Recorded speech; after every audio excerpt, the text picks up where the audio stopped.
professor André. Chanceler, bom dia, prazer falar com o senhor. Eu tenho duas perguntas, eu vou colocá-las aqui. A primeira é, nós vimos ontem um movimento, noticiou-se na imprensa, o senhor falou até da China agora, e eu lembrei, então, resolvi fazer essa pergunta. A gente viu um movimento de que o STF, entre aspas, o STF chinês, veio aqui visitar o STF brasileiro. Né? Acredito que para trocar experiências, um pode ensinar muito ao outro, eles estão muito alinhados na forma de lidar com o mundo. Talvez até possam se reunir com o STF do Irã, da Venezuela e de Cuba e fazer um colóquio. Mas a minha primeira questão é um colóquio na gente, né? Enfim, mas seja como for, a minha questão é a seguinte: o quanto que, do ponto de vista institucional, a China está próxima do Brasil hoje, porque a gente vai vendo essas notícias miúdas e talvez não saiba, ou o nosso público não saiba, o quanto que isso está institucionalmente enredado. E também o quanto que isso avançou nesse governo Lula. Essa é a primeira pergunta. E a segunda pergunta é uma provocação que eu participei junto, inclusive, com o Marco. A gente foi para o Fórum da Liberdade, lá em Porto Alegre, e depois eu estive num evento da Atlantos, que é também outro instituto de lá, e a pergunta era: como salvar o Ocidente? Essa era a pergunta da palestra. Então, eu devolvo essa pergunta aqui ao senhor: como salvar o Ocidente, se é que temos uma resposta? Bom. Olha, perguntas fáceis. Bom, em relação ao STF, mas muito obrigado por levantar esses temas, muito obrigado. Em relação ao STF, né, e a essa escalada da relação Brasil-China, sim, acho que isso aumentou muito nesses anos Lula, porque o que se dizia sempre assim, a China só quer fazer negócios, a relação Brasil-China é uma relação comercial e tal. Claro que isso é importante, né? E no tempo do governo Bolsonaro nós nunca negamos isso, nem nunca trabalhamos em outro sentido, né? A questão é o seguinte: na prática não é assim. Se fosse assim, tá bem, vende, compra, né? Mas não, há muitos anos existe uma infiltração institucional, né? E que as pessoas às vezes se perguntam: mas por que com um país comunista, com um país totalitário? E as pessoas, não, mas a China só quer fazer negócio, a relação é só comercial. E aí vai nessa valsa e, no fundo, sempre vai aumentando essa relação institucional.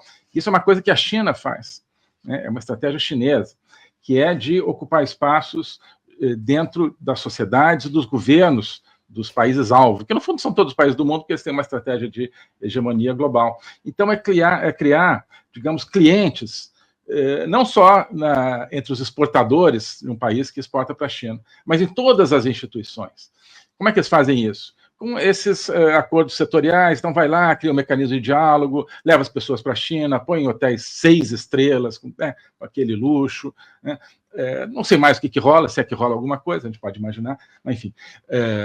Você tem, então, uma espécie de corrida nas instituições de um país como o Brasil, mas todo mundo quer ter uma parceria com a China, não só na área econômica. Então, né, a área de regulação de telefonia, sei lá, bom, tudo hoje em dia tem um aspecto econômico, estou pensando aqui um exemplo, né? Área de esporte, sei lá, todo mundo quer ter uma cooperação esporte com a China. Por quê? Porque isso rende viagem, rende, sei lá o que rende, né? Então, e isso agora chega, então, às grandes instituições, como o STF, né, grandes, entre aspas, né, do Brasil, né, querem ter uma parceria com a China. Mas vem cá, a China tem um modelo. Vocês não vivem dizendo que vocês são os guardiões da democracia, né? O STF chinês é o guardião do totalitarismo chinês, né?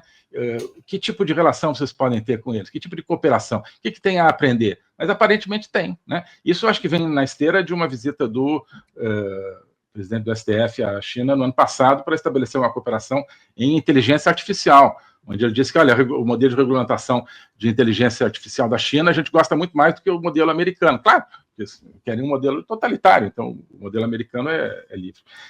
Então, mas então, isso que vai desde assim, de pequenos departamentos governamentais, chega então às grandes instituições que querem ter então uma super cooperação com a China. Chega, obviamente, ao executivo, chega, obviamente, ao legislativo também, né? Eu diria o seguinte, repetindo o Olavo, né? Nunca conheci ninguém que defenda a China que não esteja ganhando dinheiro com a China, né? pode ser dinheiro lícito ou ilícito, mas não é uma simpatia, assim, simplesmente pelos belos olhos, né? E isso é uma praga, né, na institucionalidade brasileira, porque toda ela, então, se torna algo penetrado e contaminado, né, pelos interesses, por um projeto, por uma institucionalidade de um país totalitário, de um país que tem um partido comunista que quer uma hegemonia global, né? E isso em nome, se você faz qualquer crítica, não, mas é parceiro comercial. Tá bem, então faça esse comércio, né? Mas não precisa estar cooperando em inteligência artificial, em justiça, né? Em cooperação, mas em injustiça, né? Seria talvez o caso, né?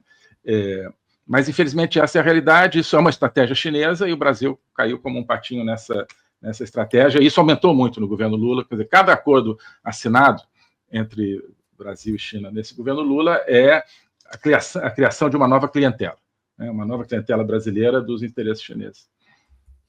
Muito bom. Vamos lá.